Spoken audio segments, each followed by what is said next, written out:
Hello दोस्तों, स्वागत है आज की वीडियो में। आज की वीडियो में हम देखेंगे 1 से 5 तक के रिमझिम यानी कि हिंदी के बुक से सारी उसकी समीक्षा, शॉर्ट नोट फटाफट। तो आइए देखते हैं।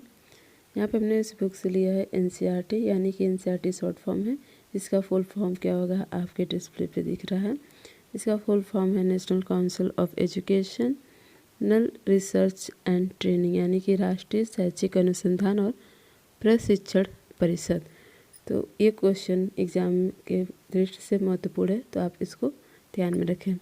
नेक्स्ट टॉपिक है राष्ट्रीय पाठचर्या की रूपरेखा 2005 सुझाती है कि बच्चों के स्कूली जीवन को बाहर के जीवन से जोड़ा जाना चाहिए। इसका तात्पर्य है कि बच्चा तो बाहर की दुनिया से यानी कि घर परिवार समाज से आता है और स्कूल में पाठ्यक्रम जो है वो किताबी ना होकर के बाहर की दुनिया से भी जोड़ते हुए उनको पढ़ाया जाए, सिखाया जाए, ताकि वो जल्दी जल्दी उसे ऑब्जर्व करें और सीख सकें। नेक्स्ट है राष्ट्रीय शिक्षा नीति 1986 बाल केंद्रित व्यवस्था को मानती है और ये भी कहती है कि बाल केंद्रित शिक्षा व्यवस्था का पालन किया जाए। नेक्स्ट टॉपिक है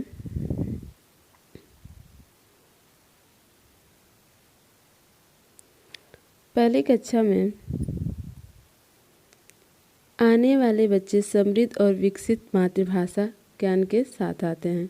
जो भी बच्चे पहली बार स्कूल आते हैं वह अपनी मातृभाषा को लेकर के साथ आते हैं। अगर शिक्षा व्यवस्था इनका अवहेलना न करते हुए, उसे मानते हुए, अपनाते हुए उसी भाषा के अंतर्गत अगर उनको सिखाई जाए तो तीव्र गति से सीख सकेंगे। नेक्स्ट टॉपिक है भाषा नियमबद्ध होती है, बच्चे इन नियमों का प्रयोग करते हैं।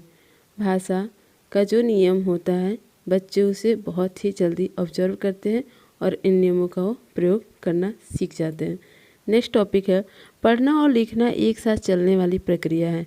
जब भी हम लिखते हैं तो पढ़ना उसके साथ साथ स्वतः चलने लगती है।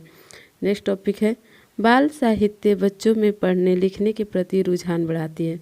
बाल साहित्य यानी कि छोटे बच्चों से संबंधित जो साहित्य होते हैं, कविता, कहानी, नाटक जो भी होता है वो कहीं न कहीं बच्चे को उसके प्रति लालायित करता है ताकि वो पढ़ सके। नेक्स्ट टॉपिक है राष्ट्रीय पाठचर्या की रूपरेखा 2005 बहुभाषिकता का संसाधन के रूप में प्रयोग करने की संस्तुति करती है। ये क्वेश्चन बहुत इम्पोर्टेंट है। क्वेश्चन के दृष्टिकोण से ये बहुत इम्पोर्टेंट है। इसमें जो भी हमने पॉइंट लिया है, जो भी हमने पंक्ति ली है, वो एग्ज़ाम की दृष्टि से बहुत ही इम्पोर्टेंट है। आप इसे बारीकी से ध्यान से ज़रूर देखें, पढ़ें और समझें। बहुभाषिकता यानी कि एक क्लास में ज़रूरी नहीं कि एक ही भाषा का बच्चा हो, उसमें कई भाषा के बच्चे आते हैं। उनको पाठ्यचर्या के रूप में शामिल किया जाए, उसे अपनाया जाए, उसे संसाधन के रूप में प्रयोग किया जाए। नेक्स्ट पॉइंट है चित्र शब्द भंडार की वृद्धि, कल्पना, तर्क कौशल तथा अभिव्यक्ति के विकास में सहायक होते हैं। चित्र अपने आप में पूर्ण होते हैं। किसी भी चित्र को अगर दिखाया जाता है तो उसके पीछे तत्व, समझ बूझ, जो इंसान जो उसको देखता है, समझता है, उसकी अभिव्यक्ति वो स्वतः ही कर लेता है। नेक्स्ट टॉपिक है राष्ट्रीय पाठचर्या की रूपरेखा 2005 कक्षा 1 और 2 के लिए भाषा तथा गणित के माध्यम से पर्यावरण अध्ययन तथा कला शिक्षा को पढ़ाने की संस्तुति करती है।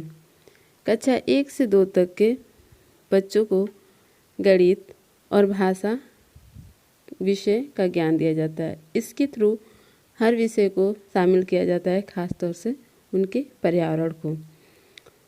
तो ये पूर्ण कर देता है पर्यावरण विषय को, भाषा और गणित। ये एग्ज़ाम में पूछा जा चुका है और आने वाले एग्ज़ाम के भी दृष्टिकोण से ये इम्पोर्टेंट है।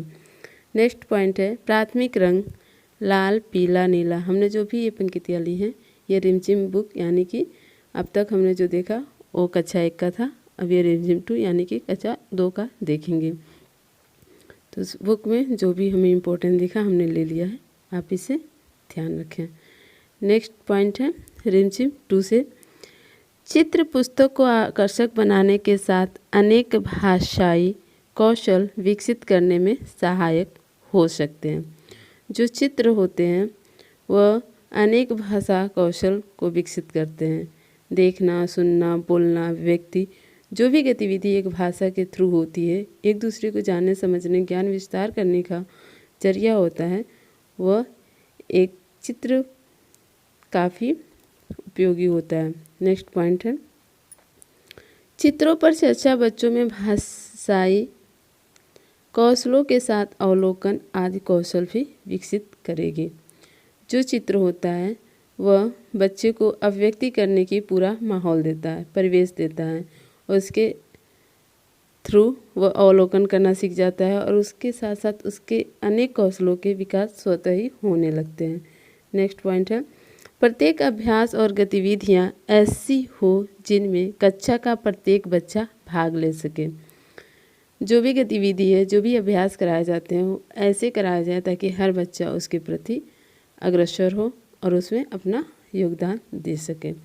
नेक्स्ट पॉइंट है, नेक्स्ट पॉइंट में बुलबुल पक्षी के बारे में दिया गया है। ये हिंदी बुक में दिया गया है और ये पर्यावरण विषय के रूप में भी काफ़ी उपयोगी है।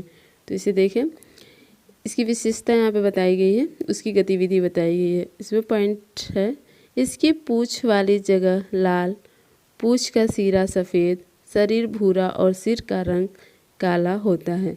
बुलबुल पक्षी ऊंची आवाज़ में बोलती है। ये इसकी संपूर्ण विशेषता है। आगे भी इसका है। नेक्स्ट पॉइंट देखेंगे, काले रंग की कलगी वाला सिपाही बुलबुल होता है। उसके सर पे ऐसे बना होता है, वह कलगी कहलाता है और वह सिपाही बुलबुल होता है। नेक्स्ट पॉइंट है, बुलबुल पीपल या बरगद के पेड़ पर कीड़े ढूंढकर खाता या खाती है। नेक्स्ट पॉइंट है, अमरूद के बगीचे और मटर के खेत पर भी इनका जोर होता है, यानी कि अमरूद के बगीचे और मटर के खेत पर भी ये कीड़े ढूंढने के लिए जाते हैं। नेक्स्ट पॉइंट है, सूखी हुई घास और छोटे पौधों की पतली जड़ों के अंदर से कटोरे जैसा घोंसला बनाती हैं। ये जो बुलबुल पक्षी होती हैं वो अपने घोंसला बहुत ही बारीकी से पतले पतले घास से बनाती हैं और वह एक पतीले जैसे यानी कि कटोरे जैसे दिखती हैं।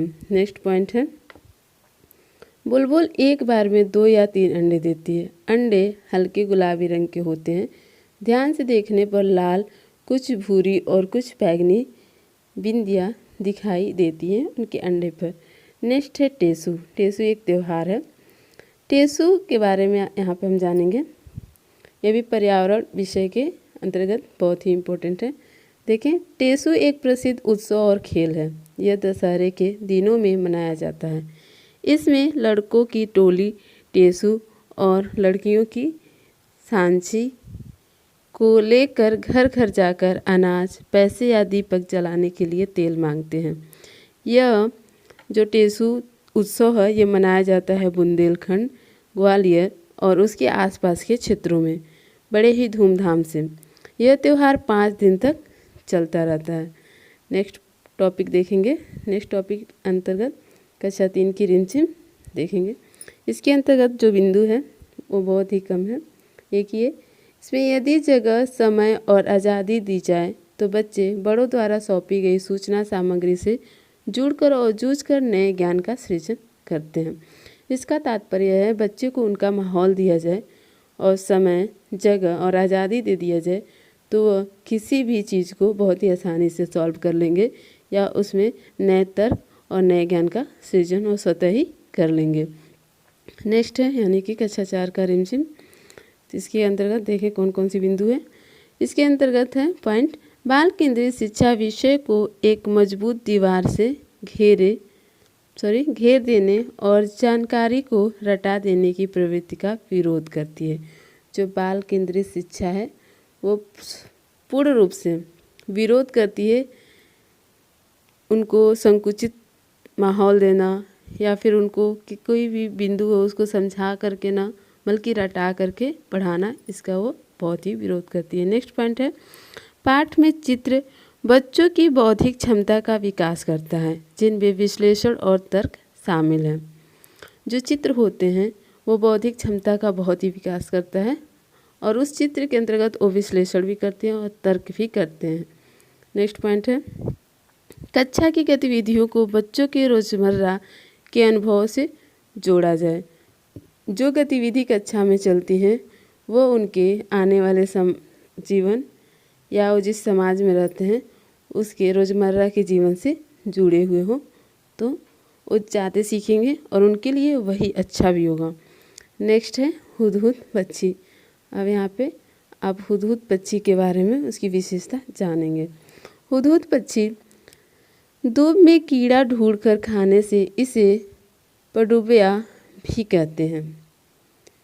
नेक्स्ट पॉइंट है सुंदर कलगी के वजह से कुछ देशों में शाह सुलेमान कहते हैं। हुदहुद पक्षी को शाह सुलेमान भी कहते हैं क्योंकि उसके सर पे सुंदर कलगी है। नेक्स्ट पॉइंट है मादा हुदहुद 3 से 10 तक अंडे देते हैं। जब तक अंडे से बच्चे निकलते नहीं तब तक हुदहुद उस पे बैठी रहती है। नर हुदहुद भोजन वहीं खिला देता है पर घोंसले की सफाई कोई नहीं करता।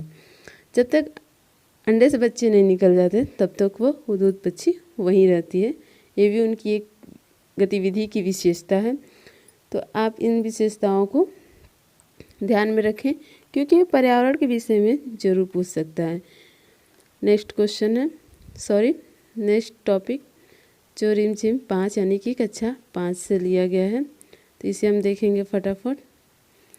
पॉइंट है राष्ट्रीय पाठचर्या की रूपरेखा 2005 बहुभाषिकता का संसाधन के रूप में इस्तेमाल करने पर बल देती है। इसके पहले भी हमने इस पंक्ति को शामिल किया था, यहाँ पर भी है, यहाँ पर भी देख लेते हैं। राष्ट्रीय पाठचर्या की रूपरेखा 2005 क्या कहती है कि बहुभाषिकता कक्षा में अनेक भाषाओं को लेकर के बच्चे आते हैं, उनका इस्तेमाल संसाधन के रूप में किया जाए। नेक्स्ट पॉइंट है राष्ट्रीय पाठचर्या की रूपरेखा 2005 कला के माध्यम से अन्य विषयों को जोड़ने पर बल देती है, इसलिए भारत की हस्तकला पर विशेष बल दिया जाता है। ये जो राष्ट्रीय पाठचर्या की रूपरेखा है 2005 की वह हाथ की कलाओं हुनर पर विशेष बल देती है क्योंकि कहीं न कहीं इंसान को जीविकोपार्जन करने में मदद करती है। नेक्स्ट टॉपिक है जो कहानियाँ सैकड़ों वर्षों से चली आ रही हैं उन्हें लोक कथा कहते हैं। ये पूछ सकता है लोक कथा किसे कहते हैं या विशेषता क्या है, तो इसके अंतर्गत ये पॉइंट इम्पोर्टेंट है। जो कहानियाँ सैकड़ों वर्षों से चली आ रही हैं, पहले तो ये मौखिक चली आती थी, स्मरण शक्ति के माध्यम से एक दूसरे को हस्तांतरित होती थी, पर अब लोक कथाएँ बुक में छप कर आ रही हैं, इंटरनेट पे मिल जा रही हैं। तो जो कहानियाँ सैकड़ों वर्षों से चली आ रही हैं उन्हें लोक कथा कहते हैं। नेक्स्ट पॉइंट है तिब्बत को दुनिया की छत कहा जाता है। नेक्स्ट पॉइंट दुनिया का सबसे ऊंचा शहर तिब्बत का लहासा जो 3650 मीटर है, यानी कि 3650 मीटर है। आपको इसमें हिंदी के बुक में जीके से संबंधित भी कुछ पॉइंट मिल जा रहे हैं जो कि पर्यावरण अध्ययन के क्वेश्चन में काफ़ी आपको मदद करेंगे। नेक्स्ट पॉइंट है उत्तर प्रदेश, बिहार, मध्य प्रदेश में मकर संक्रांति या तिल संक्रांति मनाया जाता है, यानी कि उत्तर प्रदेश, बिहार, मध्य प्रदेश यहाँ पे मकर संक्रांति के नाम से मकर संक्रांति मनाई जाती है। तमिलनाडु में इसे पोंगल कहा जाता है, असम में बिहू, पंजाब में लोहड़ी, झारखंड में सरहुल, केरल में ओणम, गुजरात में पतंग का पर्व। सभी ये जो भी संक्रांतियाँ हैं ये मनाई जाती हैं, सभी खेती और फसलों से जुड़े त्यौहार हैं। इन्हें जनवरी से मध्य अप्रैल तक अलग अलग समय पर अलग अलग राज्यों में मनाया जाता है। नेक्स्ट है सिकरी नगर अकबर ने बसाया था। ये नेक्स्ट पॉइंट है। नेक्स्ट पॉइंट पिन कोड की शुरुआत 15 अगस्त 1972 को डाक तार विभाग ने पोस्टल नंबर योजना के नाम से की थी। ये बहुत इंपॉर्टेंट है। पिन कोड का विस्तृत रूप क्या है? पोस्टल इंडेक्स नंबर, यानी कि पिन। इसका छोटा रूप है। यह किसी भी जगह का पिन कोड 6 अंकों का होता है। हर एक का खास स्थानीय अर्थ होता है। इसका खास स्थानीय अर्थ क्या होता है? पहला अंक जो है वो राज्य विशेष बताता है, मतलब किस राज्य का है। अगले 2 अंक बताते हैं राज्य के उपक्षेत्र, यानी कि राज्य के किस उपक्षेत्र का है। अगले 3 अंक बताते हैं उपक्षेत्र के ऐसे डाकघर का कोड है जहाँ से डाक बांटी जाती है। नेक्स्ट पॉइंट है गिरह। नेक्स्ट पॉइंट गिरहबाज या हुमर वह प्रजाति है जिसे प्रशिक्षित करके डाक संदेश भेजने के काम में लाया जाता है। ये गिरहबाज हुमर पक्षी है। इसकी उम्र है 15 से 20 ईयर। जो कि ये कार्य करती है डाक भेजने का, वह 8 वर्ष करती है। आज भी उड़ीसा राज्य में सिंपलीपाल टाइगर